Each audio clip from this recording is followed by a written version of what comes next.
visiškai aišku, logiška, suprantama, priimtina, bet taip įvyko. Tai nuo to laiko, reiškia, aš jau buvau to būrelio narys pilnateisis, dalyvaudavau kartu tose jų pamaldose, maldose.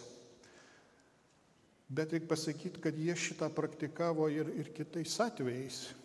Jų tarpą buvo infiltruotas šnipelis. O matė valdžia lagerio, kad renkasi slapta būrelis, galbūt planuoja pabėgimą, galbūt streiką, galbūt maištą, galbūt bado akciją kokią. O kadangi rengėsi nuolat renkasi, galbūt į laisvę nori ką nors organizuoti. Na ir šnipą pasiunčia infiltruoti, kaip tikinti.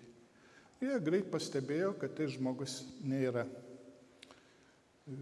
švarus morališkai arba nėra tikras. Nusprendė, jo neatstūmė, priėmė į savo būrį ir už jį taip pat pradėjo melstis, nukreipė, reiškia, maldos spindulius į jį. Po kurio laiko tas šnipelis atsivertė ir prisipažino, kad jis yra šnipas. Apsikrikštijo ir tapo teisėtu tos grupės nariu. Šiuo atveju pasirodė tai iš tiesų, kad nors šitie visi žmonės buvo išsilavinę, jie galėjo argumentų pagalba, atrodo, įrodinėti švento rašto, Dievo buvimą ir visą kitą. Vis tik tai jie ėmėsi šitos atrodytų paprastos bobučių taktikos, maldos. Ir kuo jį pasižymėjo? Malda nukreipta į vieną tašką. Paaiškėjo, kad fizikos dėsniai yra giminingi dvasiniam dėsniam. Kad gamtos dėsniai, fizikos dėsniai yra Dievo sukurtieji. Jie atspindi Dievo pasaulį. Ir kad dvasiniam pasauliui labai panašiai viskas vyksta. Ir jeigu su lęšiu mes saulės spindulius nukreipsim į vieną tašką, mes galim uždegti medieną, vatą, dar popierių galim uždegti. Panašiai yra su malda. Jeigu bendruomeninė malda karšta, ne šalta, o karšti saulės spinduliai, jeigu yra nukreipti į šitą vieną tašką, jie gali uždegti. Panašiai yra ir su Dievo pažinimu arba ta trauka. Yra raketos principas, galima sakyti. Tuo metu labai buvo populiari kosmonautika ir kai kyla į kosmosą, raketa turi įveikti Žemės trauką, kad pereitų į orbitą arba jeigu į kitą planetą, kad į jos traukos arba į Saulės traukos sferą pereitų.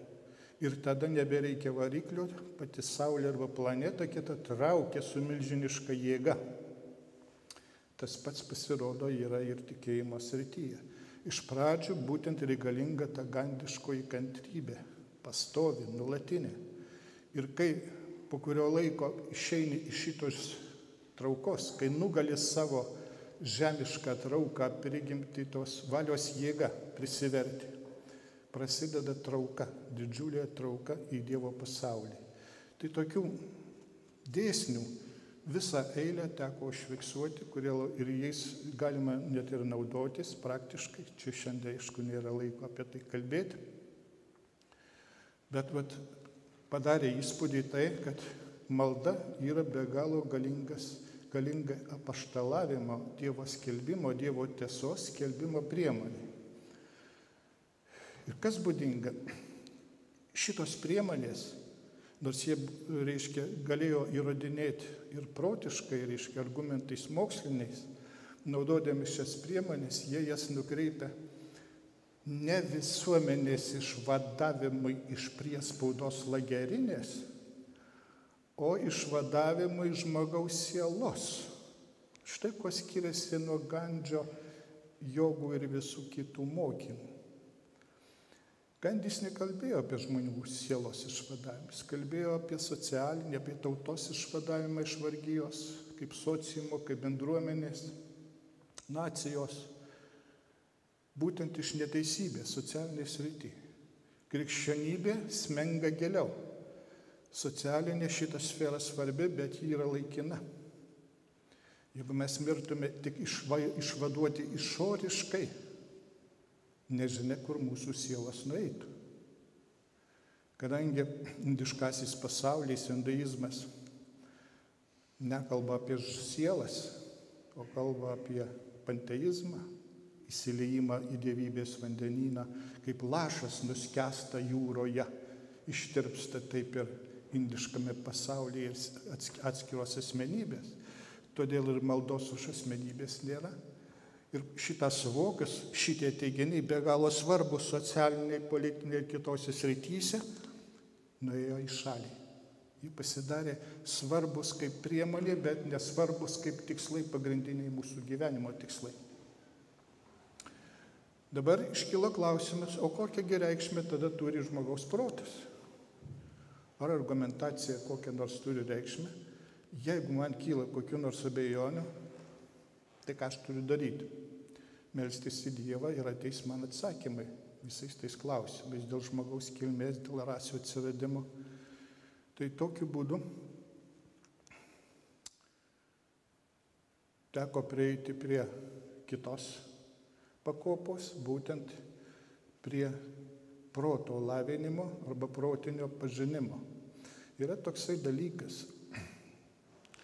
Gali turėti tikėjimą, priimti tikėjimą kaip dvasinę tiesą, kaip širdies tiesą, man priimtina. Bet protas dažnai yra žmogaus tiek suklaidintas, jį galima suklaidinti, galima pateikti klaidingą informaciją, neteisingą, iškreiptą. Ir protas sako ką kitą. Ir žmogus atsiduria ant kryžiaus. Žemiškasis mokslas šitą horizontaliai platmei taip kalba. Dieviškasis evangelinis mokslas vertikaliai kyla. Ir jie susikryžiuoja. Jie nėra harmoningi, jie neina viena kryptim.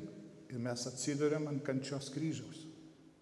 Tai viena iš didžiausių kančių, kai mano sielos troškimas, siekis, širdies balsas susikerta su proto balsa, šitą horizontaliąją liniją. Ir tam tikslai knygų tuo metu nebuvo. Ir atsitiko tuo metu toks dalykas, kad tie grupelė žmonių, kurie buvo konvertitai katalikai, išsisklaidė, vieni išvažiavo, buvo paleisti, baigę bausmę, kadangi tai neilgos bausmės buvo, kitus lagerius ir jau nebebuvo su kuo diskutuoti ir pasitarti. Todėl teko iš bibliotekos, o teologinių knygų nebuvo, teko imtis ateistinės knygas, prancūzų ateistų, buvo ten ir deistų, kurie Dievą pripažino, bet nepripažino Kristaus, nei bažnyčios, nei tuo labiau švento rašto. Ir skaitant tas knygas, jų visa argumentacija nukreipta prieš krikščionybę, tai buvo ir Melie, ir Montesquieu, ir Diderot, ir Volteras, ir Holbakas. Turėjau specialų net sąsiuvinį užsivedęs ir visus aštriausius, stipriausius argumentus nukreiptus prieš krikščionybę ten užsirašydavau. Ir paskui ieškai pats ir maldoji ir medituodamas, ieškai į tuos klausimus atsakymą. Ir beieškodamas atsakymo, neturėdamas nei Tomų Akviniečių, nei Augustinų, reiškia susikuri savo atsakymus, randi net sunkiausiom sąlygom. Randi atsakymus į pačius sunkiausius klausimus. Galima